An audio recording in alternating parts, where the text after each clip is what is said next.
Hi, I'm John Rowland with Highland Park Lapidary, and what I'm going to talk to you about today is cutting oil. If you've looked on Facebook or any of the social media groups, one of the things you'll see is there's a lot of, as soon as somebody brings up the question of cutting oil, there's just all kinds of questions about it and all kinds of opinions, and people will recommend everything from diesel oil to kerosene to antifreeze to mineral oil mixed with kerosene to water-based coolants, all different kinds of stuff. Now, right now I'm standing in the rare earth trading, our sister company, the rare earth trading cutting factory in Cebu, Philippines.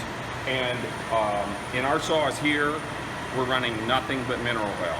Now, there's two reasons for that. One, the mineral oil offers the lubrication and the cleanliness and the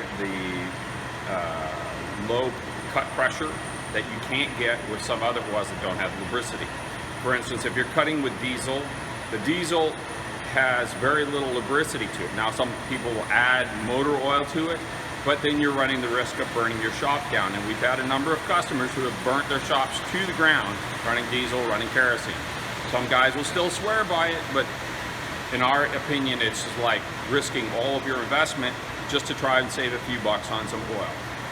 Now, on the subject of mineral oil, one of the things that is always a issue is that people will say, okay, get the vet oil or the tractor supply oil. And the problem with that is that those oils are about a 15 CST. They're a thick oil. So if I put my hand in this oil here, it's like water. It's a very low viscosity. This is a 7 CST oil.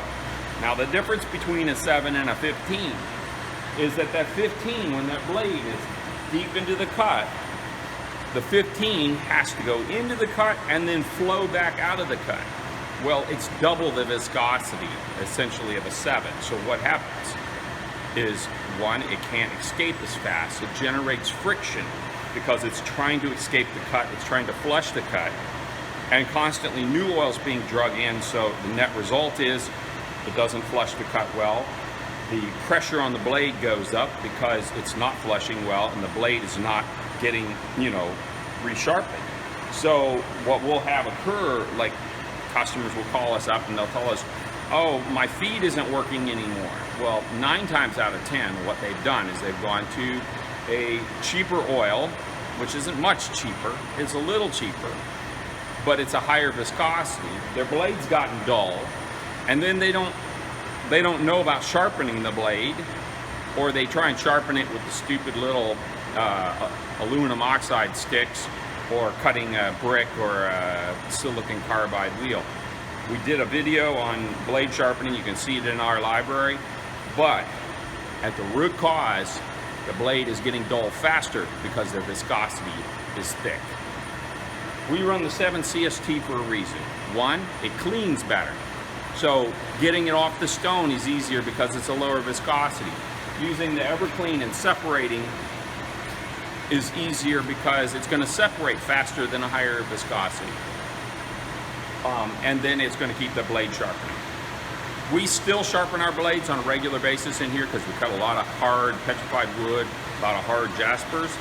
But the combination of a good thin oil and proper maintenance on keeping the blade sharp, you'll see your feed components last longer, your blade pressure is going to last longer, so you're less likely to dish your blade or pull the rock out of the vise, which we had a customer that recently had that happen to them.